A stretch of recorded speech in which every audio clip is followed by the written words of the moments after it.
Good day. My name is Jamie Hellen, the Deputy Town Administrator for the Town of Franklin, and welcome to this latest edition of Our Franklin. Today we have with us Franklin's brand new Police Chief, TJ Lynch. TJ, welcome to the program. Jamie, thank you for having me. Absolutely. So TJ, you've been on the you've been chief now. You've been wearing the badge for maybe 3-4 months. How's it been going thus far? It's been going very well. It has. I'm not going to lie that I'm busy. A little bit more busy than I expected. I knew I'd be busy, and a bunch of friends of mine who are chiefs said, "Well, get used to that because your head's going to spin for about the first 2 years." So I'm thinking they're 100% right. But all kidding aside, things are going very well. Yeah. We're moving right along. We have made a lot of changes, both personnel-wise, how we're doing the divisions, and so forth. But it's been going well. We've been having a lot of meetings, trying to get input from the staff. To set our agenda, for the next year and the years to come. Sounds great. And so you just mentioned personnel. It was one of the things I wanted to touch on today. I know you've been making a lot of changes. There's been a lot of promotions and some movement in the police department. Tell our viewers a little bit about the new deputy chief. I know we have a new lieutenant, and maybe some of the personnel decisions that have been made over the last few months, and what some of our residents and viewers can expect to see some of the new faces. Sure. Whenever you have the head of the organization retire, there is a lot of movement. But yes, the same day I was sworn in, Deputy Chief James Mill was sworn in also. Jimmy was a longtime detective sergeant, did a great job in criminal investigations, and he's been an excellent fit and has done a fantastic job thus far. To promote the sergeant's position that was then vacated was Sergeant Eric Zimmerman, who's now working in the patrol division, the uniform division. He's doing an excellent job. He was a detective at the time, so now we had to promote a detective. So we made Joe McClain a detective, and he's been working the 3 to 11, doing a great job.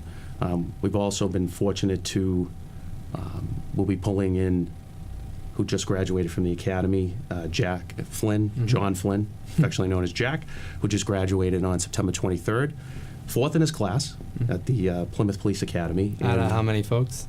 62. 62. And he was also awarded the 100% award, which is given by the staff of the academy for the individual who did 100% of the time. So we're expecting great things from Jack.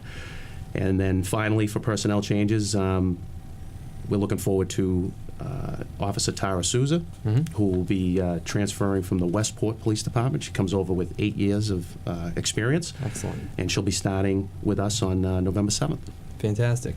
Now, you're also going to be making some changes, I think, structurally as well, in terms of adding a third lieutenant and a different division. I know that's a little further down the line, but maybe for our viewers, tell them what what some of those changes might be and how you think it's going to make the police department a better department.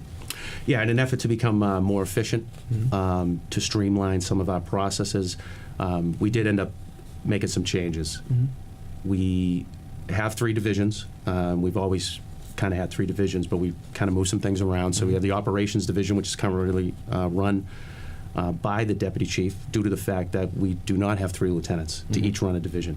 Fortunately, we are going to receive that 3rd lieutenant, and hopefully it'll be sometime around December. We have a process that's going to start with an exam, lieutenant's exam on November the 19th, and then we'll move forward from there and hopefully be able to put that person into place.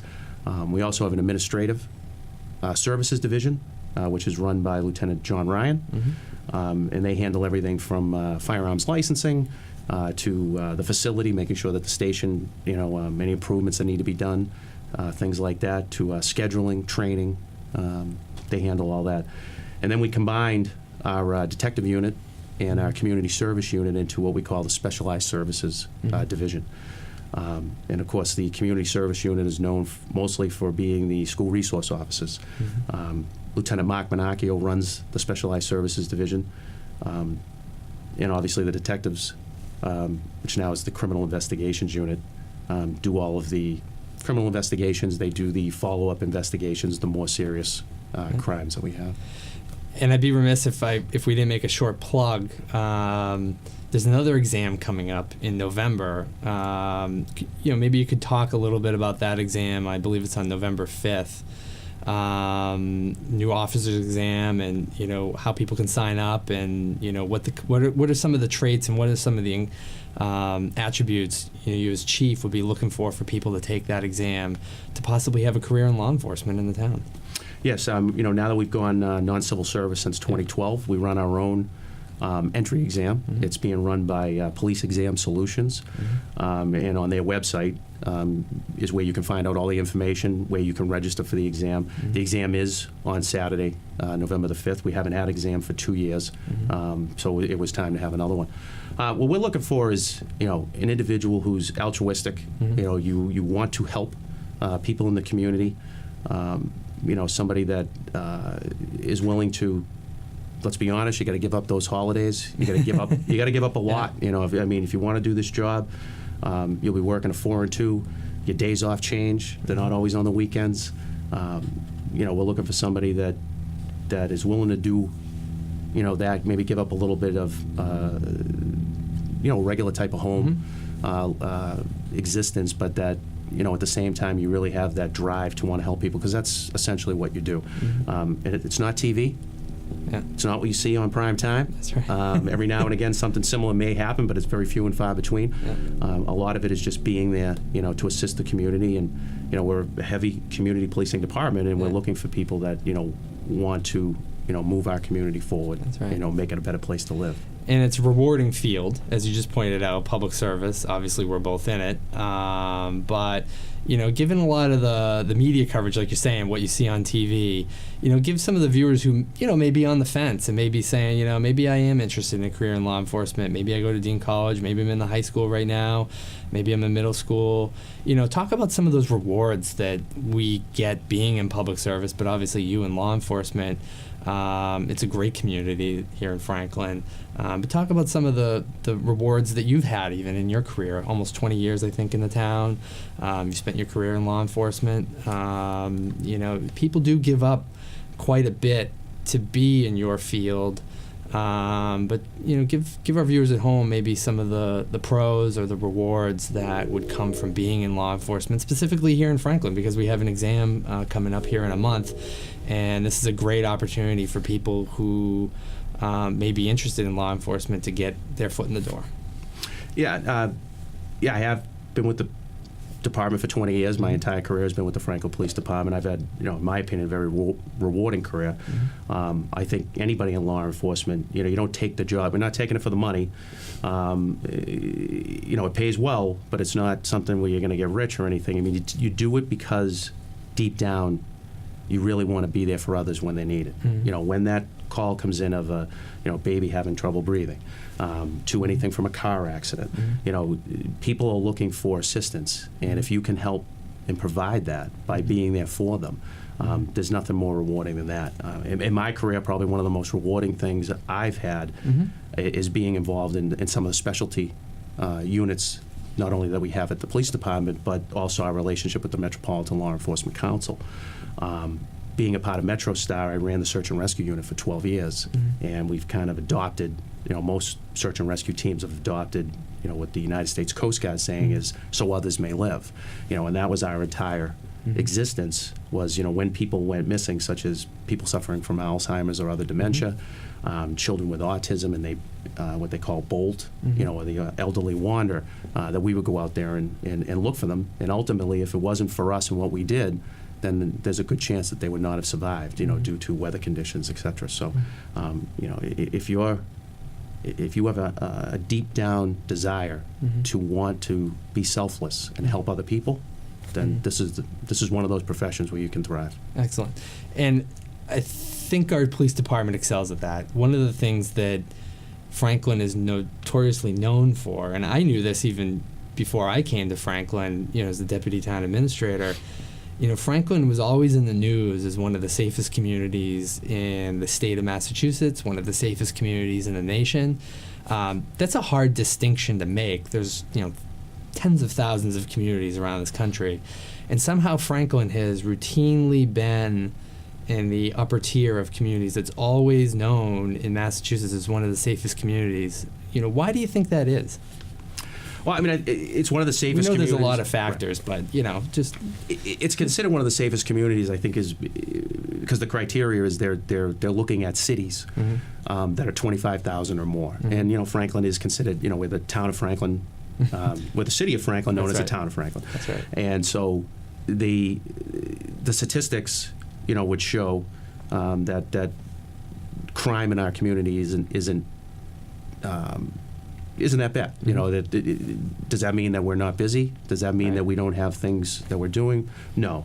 But I would say the whole area itself is kind of known for it, and it probably started around 2009 when Franklin was designated by Family Circle magazine as one of the best communities to raise a family. So when you have that, and they looked at all different kinds of criteria, not just crime related, but what was offered to the to families in the community, to children, the schools. So when you have a good community all the way around, it kind of makes it so that crime in and of itself is usually pretty low. But if you look on that same list, and when they're looking at not just cities but towns and all that, you'll find Medway, you'll find Norfolk, you'll find some of the other communities that surround us. But I also think, and obviously we're not going to take all the credit for it, but the police department does do a great job. The officers are always out there, working. They're very proactive, and I think that's definitely helped and contributed to it. I might be going a little off here, but I'm just curious as we're talking. Training has been something that's always been in the news recently, and as I work with the police department, both here and in previous jobs, I'm always amazed at how well trained our officers in Franklin, but in Massachusetts are. It's one of those things that I don't think the viewers at home in a lot of the national media coverage get a good idea. We're going to get a little wonky here, Chief, right? But I don't know if everybody really knows the kind of expertise and training that actually happens for an officer today. Could you give our viewers at home the sense of the kind of level of training that a typical officer today or someone like yourself goes through? I know when I talk to you and when Jeff and I meet with you and we work with your team, it always blows me away at how well trained officers are here in Massachusetts, and particularly our department. And I just thought maybe you could give a quick snippet of the kind of training that people do go through in our department and how well trained they actually are. Sure. I'll use Jack Flynn as an example. Great He example. just graduated on September 23rd, but he went to the Plymouth Police Academy, and he was there for 24 weeks. And for 40 hours a week for 24 weeks. He did not live there. He went back and forth. But he got everything from traffic-related issues to criminal investigations to dealing with the mentally ill, you name it, ran the gamut, for the 40 hours. So is he ready to hit the street? Nope, absolutely not. So now that he's out, he will do a 10-week field training program. He will go with several field training officers, or FTOs as we call them, who are very experienced individuals who've gone to training for themselves to be field training officers. And for the next, for 10 weeks, he'll be put to the test. And he has many tasks that he has to, go through. The veteran officers like it because he'll be jumping all the calls that they wouldn't technically have to go to. He'll be taking those on because he has to do so many calls, so he's ready. When he's done with his field training, he will be in a cruiser on his own out in the street, but his training doesn't stop then. The field training officers will continue to work with him. He will be on a probationary status for a year. And as I said to him, we expect you to make mistakes. Just don't make the same ones twice if you can. That's right. And then after he will go, to in-service training after that. He will attend other training, throughout the year that the department does. Usually the department at least twice a year, sometimes as many as 3. We will go to firearms training. We do a yearly update and training with our less lethal options, being the taser. And then there's other specialized, training that happens. He's just, he's a patrolman right now, but when you get into the detectives, when you get into the community service officers, when you get into the admin staff, the deputy chief was going to be here today, but he's out of training. Right. He has new responsibilities and things he needs to go through. He's going through a 10-week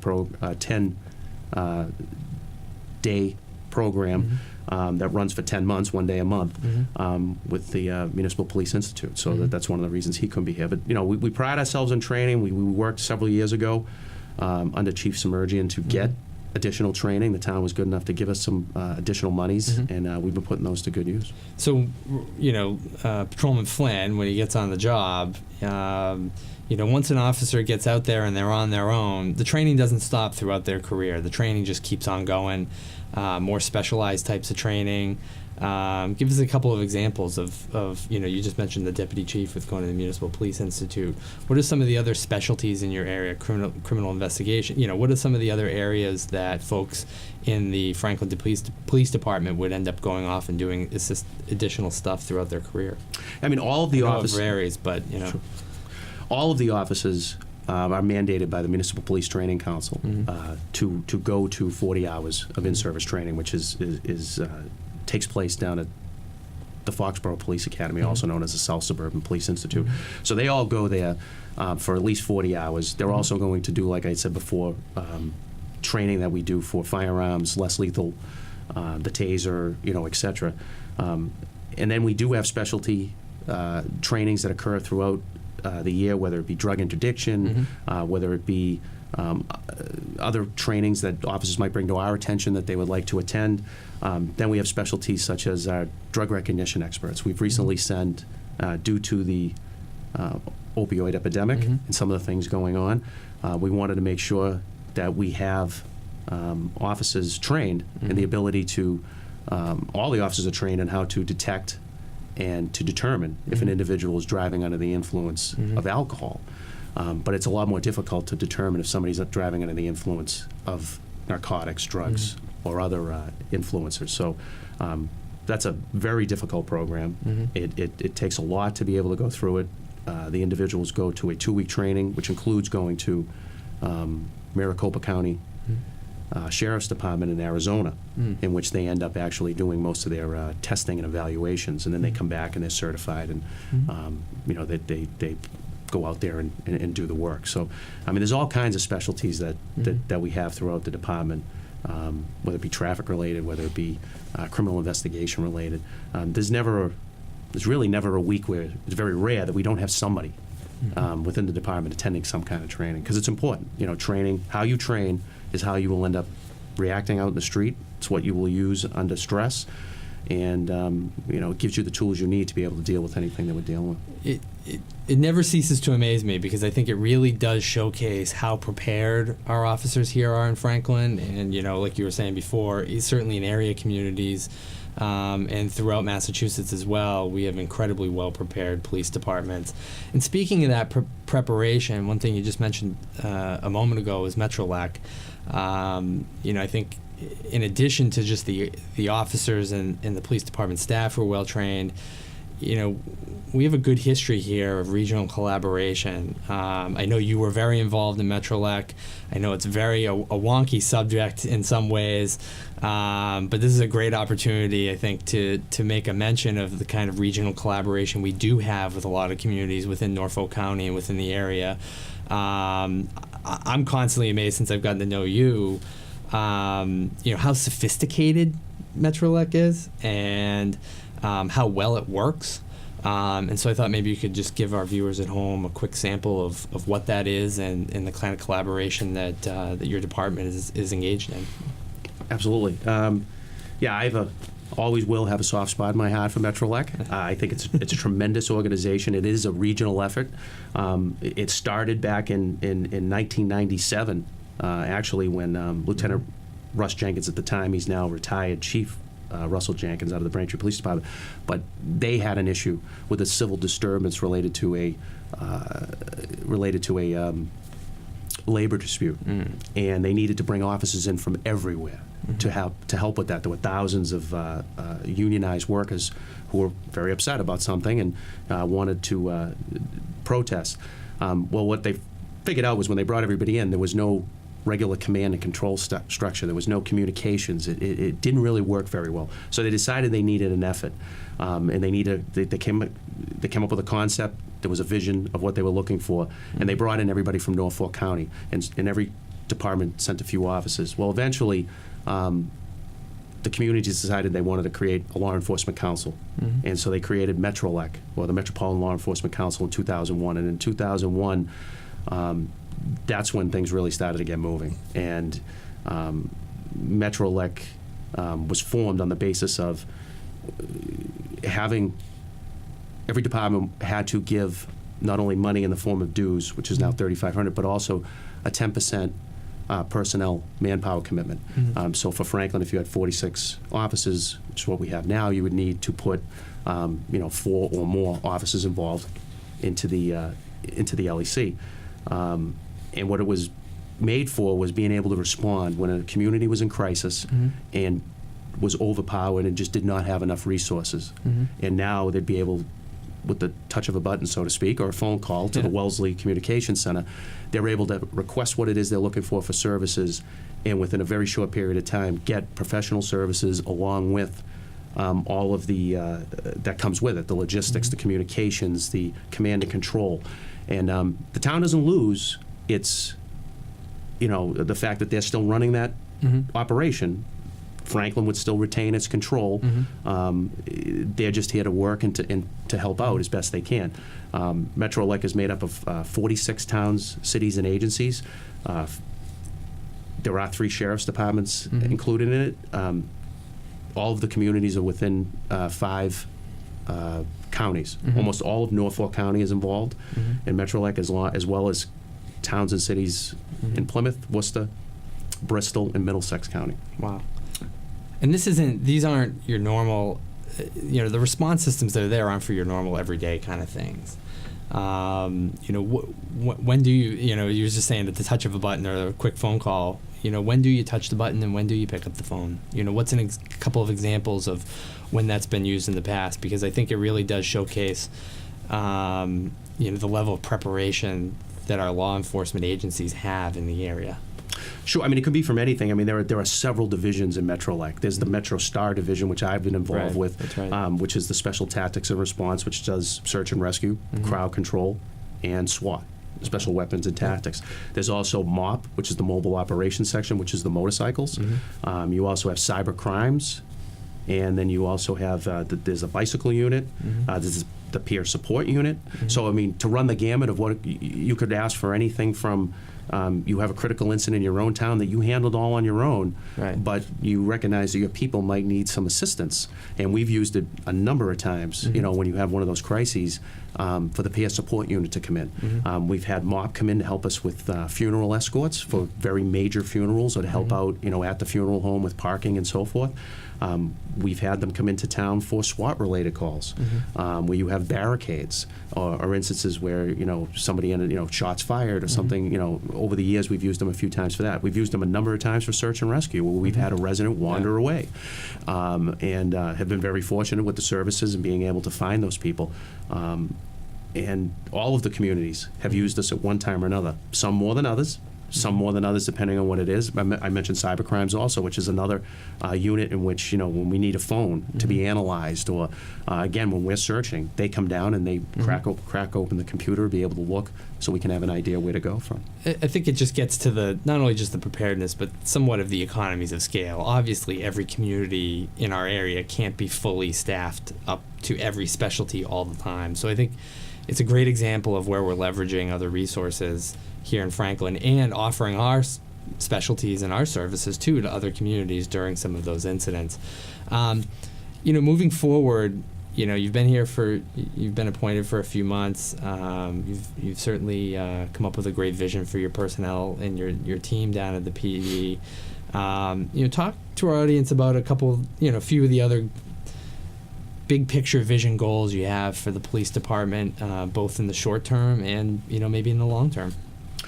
In the short term, some of the ones we really wanted to work on, and we've already, and hopefully the community's already seen it, is by me being even here, is more outreach to the community, both through print media, through all media types that we can. I mean, one of the things we've been doing is really trying to utilize social media. We have a pretty decent following. You had a great following. On Twitter. I think we have over 6,000 Twitter followers, and we have 4,000 plus Facebook followers. So it's something that we weren't using very much, even though we had all those followers. So we're trying to do that more, so to get the message out. Didn't have a very good relationship with the print media in town. whether it be the Milford Daily News or the Country Gazette. So we've really kind of established that. I've had Deputy Chief Mill appointed as the PIO, or Public Information Officer. He's made a lot of inroads, and I know somebody come up to me recently and said, wow, I've seen more stories about the Franklin Police Department in the newspaper in the last couple of months than I have in the last couple of years, which is fantastic. Because we want to let people know what it is we're doing, the successes of our offices, whether it be through training or any kind of awards that they've received or anything like that. Some of the other things that we're looking is customer service related. So it's tomorrow. A number of the officers are going to firearms licensing training, so that they will be able to assist the Administrative Services Division and be able to offer additional times for service for people to come in to get licenses. We also, the Administrative Sergeant, Jimmy West, is very good when it comes to computer skills and so forth. We now have the ability to, individuals can now sign up for those available times to come in for a license online instead of having to make a phone call, wait for the lieutenant or somebody to call you back, as well as car seat installations, which now can be done online. I know our website's going to be changing, and we're sending people to training for that, so that that we'll be able to put and you'll be able to get more out of training. But customer service is another one. We did move around the divisions again, like I had already stated, to try to streamline things to make that. So that's some of the short term. Some of the longer term things that we're going to have to be dealing with is our evidence room is going to be constructed or reconstructed. The building, it's the same as it was in 1992 when the building was created. It's time to upgrade to be, make it more professional, to make it more easy to be able to find what it is you're looking for. We never lost anything. It's in there, but just to make it a little easier. And that is going to be starting soon. But that is a very, very big. It's a very important project. And tedious project. It's a very tedious and very important just project. Taking the time in and out. The other thing would be the Metacomet Emergency Communication Center, which might be about 2 years from now, 18 months to 2 years, but we're looking at joining Plainville, Rentham, and Norfolk, thank you, and their fire and police departments in a regional communications effort that will be situated in Norfolk. But that's going to be a big change for us as we, lose some of the personnel that currently work here. That will, some of them will be going over there, but we won't have dispatches any longer at the station. Well, you won't have them in the station. They'll be over at a different site. Correct. And so the folks at home, though, it's not 100% etched in stone, but what we're looking to do is have basically on the top floor of the new Norfolk, is it police department or public safety department? It's just the police department, right? They just approved a debt exclusion earlier in the spring to have a new police department. On the second floor of that, all of the dispatchers for the area fire departments and police departments would all be in one central communications building, if you will. And one of the challenges we're certainly going to have to deal with is what do we do currently at the space at the police station now in terms of if people come in to walk in to report something or they need to see something. So that's some of the challenges down the road, but I think we're looking maybe in a couple years at that coming to fruition. Yes.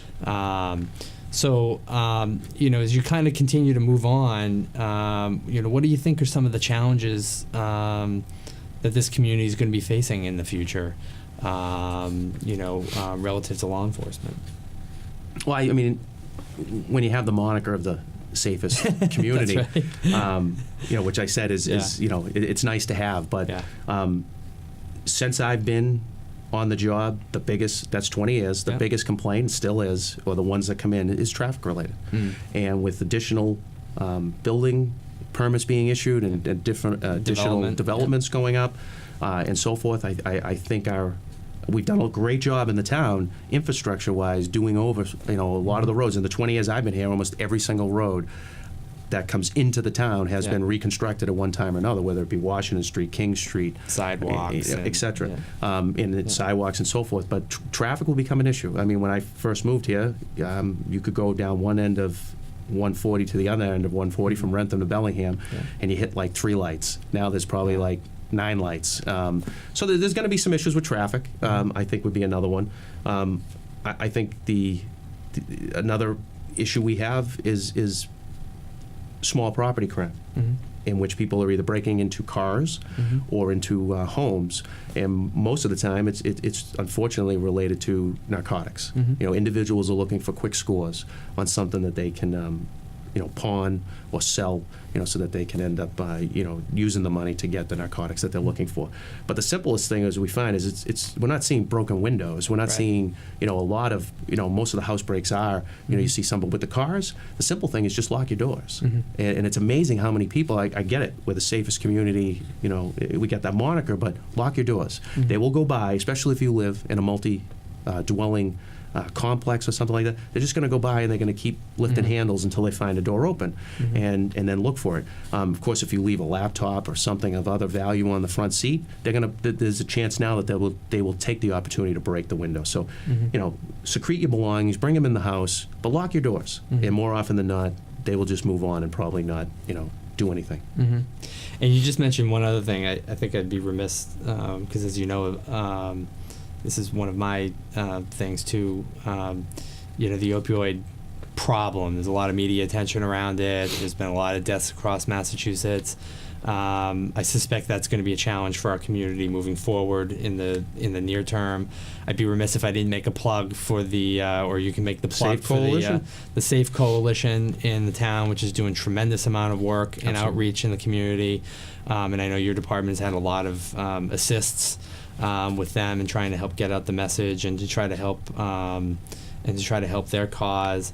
But one of the things I think that's a great resource in this community, and I know a lot of other communities have it, but it may be in different locations in their town, right in the front of the police department, there's a kiosk for people to drop off their unused prescription medications.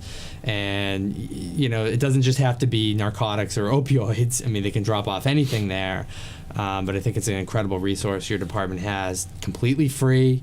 It's just a great reminder, kind of like checking your smoke alarms or your carbon monoxide, or even rotating your bed mattress every 6 months. Maybe go into your pharmaceutical cabinets in your homes and discard not just outdated prescriptions, but I think it's just as important, unused or unnecessary prescriptions. Absolutely. To start off, yes, the Safe Coalition, we are working with them regularly. I've been attending all the meetings that they've had. We're working currently on, right now on some handout material in a bag specific to here, specific to Franklin, not just in the county or in the area, but specific to Franklin, that we can give out to family members or to the individuals that have suffered from potentially an overdose.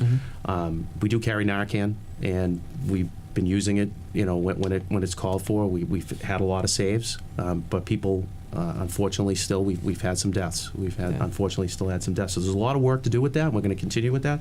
The Take Back program is great. We've had it for a very long time. Detective Sergeant Mill ran it for a number of years. He's passed the baton now to Detective Sergeant Drake. But like you said, it and I'll explain it. What happens is that a lot of the youth, they're not going to heroin right off the bat. What occurs is they're finding, or the first time they're trying an opioid in a pill format, whether it be an Oxycontin, whether it be a Percocet, whether it be some other type of opioid in pill format, because it doesn't have the stigma, that comes with heroin. But eventually what occurs is they can't get their hands on it anymore. It's very expensive, much more expensive than what heroin is. But now they're addicted, so they still need that opioid. So where are they going to get it? That's when they get it from heroin, and then they'll start, unfortunately, to, sniff it, smoke it, and then eventually may even go to where they're actually injecting it. So to get that, to stop it from the beginning, the great thing is to get rid of all those prescription medications that, once if you had an opioid, oxycodone or Percocet or something prescribed to you, now you've gotten over the pain, you don't need it anymore, get rid of it. That's right. We prefer you not to throw it in the toilet or just throw it away, but bring it down, because now once it's put in the box, it's secured. We basically empty it out on a regular basis, and then when we have enough, we bring it to an incinerator in the western part of the state. I was just going to ask, because I didn't even actually know where it went after that. Yeah, I agree. It's brought to an old incinerator that used to do trash and other things, and they have controlled burns for the narcotics. So at times when people can bring it, departments can bring it down there to get rid of it, which is a better way of just getting rid of it so it's gone. And it's interesting to me. I know there's a lot of pointing fingers, and there's a lot of different theories with Percocets and oxycodone and stuff like that. And I know the legislature and the governor just signed a new law limiting certain prescriptions to try to help take more pills out of the marketplace. But maybe you could explain for our audience just how powerful these drugs are, and maybe, it's interesting that you say the heroin is something that's cheap on the market. I have no idea. What do pills usually go for on the marketplace? If someone's selling an oxycodone or something like that on the street versus a bag of heroin, what's the price difference? I mean, usually it's $1 a milligram in pill format. Okay. So if you had they call them 40s, they call them 80s, so it's 40 milligrams, 80 milligrams, and that's what it would cost. So it's 40 or $80 a pill? Correct. And then what does a bag of heroin go for? $5. $5. So they'll buy multiple, some people have multiple bag-a-day habits. Yep. So they buy multiple bags, but it can be as low as $5. Or they want, they'll buy 20s or 40s, but it's cheaper. Mm-hmm. It's less expensive to buy the heroin than it is to find somebody. It's cheaper and more available than it is to buy the prescription. Essentially, chemically, just about the same thing.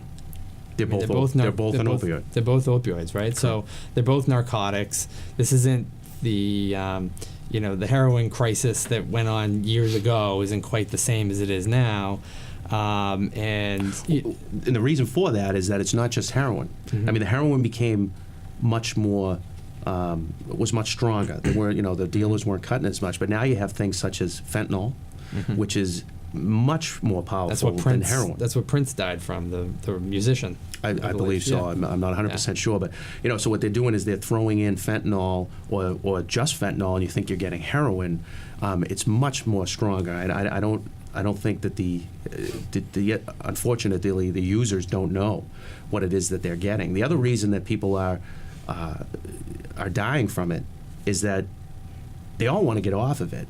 But it is very, very powerful, and once it has control of you, it is very, very difficult to kick the habit. And what happens is they go to, they're fortunate enough to go to detox, mm-hmm. or maybe go to some rehab.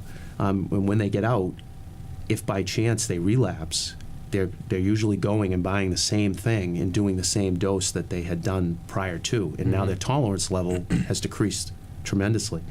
That's why when they're arrested, or when they get out of detox, that it's very important that they realize that, if they do relapse, that there is a very good chance, mm-hmm. That they may end up overdosing. You bring up a great point that I've noticed in this debate a lot too, which is, everybody's different. You and I are just, our body makeups are just different. And when you go in to see a doctor and they prescribe something, maybe your kid gets their wisdom teeth out, or maybe you have to have a surgery, it's not as if the pain medication is not necessary. For a lot of folks I know, maybe for a few days that pain medication is really necessary. But one of the things that I've found that I think a lot of folks should be doing is just asking more questions out of their physicians and out of their surgeons about how that medication may affect them, because you and I could have the same surgery and go in and be prescribed a week of Percocets or something, and it may take hold on us in different ways. And so I think what you do have is you have a lot of folks who innocently have something happen and they have to take medication. And then all of a sudden, like you're saying, it just becomes a completely overpowering addiction within a very short frame of time. It could be a week, 2 weeks, if you take medication like that. And the next thing you know, you're addicted. And like you're saying, the body's just craving that. Whereas for some other people, maybe that medication doesn't affect them at all in different ways. So I think the message for the folks at home is make sure you go through that medicine cabinet, any unwanted, unused prescriptions, outdated ones, bring them down to the Take Back program that DC Mill had set up, and just walk right down to the police department, put them right on in there, and it's a great community service. So we've talked a lot about the police department, your role, what you're doing, and what your long-term goals are. Let's talk about you for a moment, Chief. Sure. You've lived in town for 20 years or so, you said. My parents moved here. Your parents moved here in 1992. In 1992. What are some of the things, we were just talking off camera a few moments ago, it's fall season, and with that comes hunting season. Tell us a little bit about the Chief Lynch that isn't the chief all the time, and your family, or whatever else kind of things you want to tell the audience. I guess briefly, since I know The this, fun stuff. we'll give a plug to Brookline, the hometown, because I know there are a number of people from Brookline that live in Franklin now. Yeah. But yeah, born and raised in Brookline, went to Brookline High School, Yeah. graduated in '88, went off to Suffolk University, graduated in '92, and that's when my parents decided to move to Franklin. And I have to admit, I had to ask, where is Franklin? All right, didn't have any idea. They equated it with, where the Pats play? I'm like, yeah, I heard of Foxborough. It's 2 towns over. So didn't come right out here when they moved out, but decided to try to stay in Brookline for a little bit. And Brookline is very expensive. So eventually ended up moving out here. But in my youth, my family has always been very active in recreation. My grandfather was the superintendent of Parks and Recreation for Brookline. My father was the director of recreation. I worked in recreation from the time I was 14 until I got on the job here in 1996. I worked for both Brookline and the Wellesley Recreation Departments. But I got hired in 1996 by the Franklin Police Department. It was fantastic. It was a job. It was something I always wanted to do. And from that point, everything just went very well.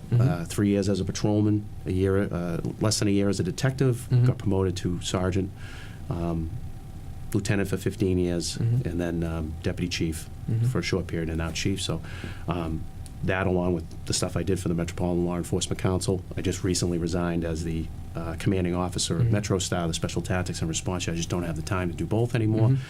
I have a lovely wife named Katie, who came, we moved out here in 1996, and this was the furthest west she was going to go. I was actually looking at Uxbridge a little bit. I'm glad we stayed here, but she did not want to move any further away from her family and the world. She grew up in West Roxbury. She's a city girl. Oh, God. Yeah. And so this is where we ended up moving, and we bought our first home in '96. 2 great kids. Yeah. My son, by the way, sorry, my wife is a speech-language pathologist. She works for the Walpole Public Schools. She's fantastic, and thank you for always putting up with me. I have a son, Declan, who's 14, who just entered the high school. I'm shocked by that. I cannot believe it. But yeah, he's up at the new high school. He's loving it, having a great time. My daughter, Delaney's in 7th grade at the Remington School. Love Franklin. Couldn't be more happy with the school system, this and that. Did move from one northern part of town to the eastern part of town. And can't say enough about Franklin. Like I said, I know a number of people who've moved out here from different communities, that I've known, Boston, Brookline, et cetera, and they all rave about it. So, love it. Hunting season is starting a week from Monday. That's probably my, other than golf, which is a far second to hunting, but I am a hunter. Yeah. I love to bow hunt. I'll do some rifle hunting up in Maine and just almost anything outdoors. I love going with my son to the Boy Scouts. I volunteer my time. I'm not an assistant scoutmaster, but they always say you probably should be for the amount of time that you are. Yeah, for the amount of time that I put into it. I run summer camp for them every year. Take a group of about 12 to 20 boys down to down to Camp Squanto in Plymouth for 1 week, which is fantastic. And that's me in a nutshell, I guess. Okay, great. Well, Chief, it's been great having you here today. Thanks so much for being a guest on Our Franklin. The best of luck to you. I look forward to working with you. I know we've had a great time thus far and a great relationship thus far, and I look forward to it. It's been great to work with you, and hopefully the folks at home got a little bit of an inside scoop on what's going on down at the police department and the off hours, Chief Lynch, as well. So thanks so much for coming on. Same goes for me. Thanks a lot. So there you have it. Chief TJ Lynch. My name's Jamie Hellen, Deputy Town Administrator for the Town of Franklin. Thanks so much for joining us today on Our Franklin. We'll see you next time.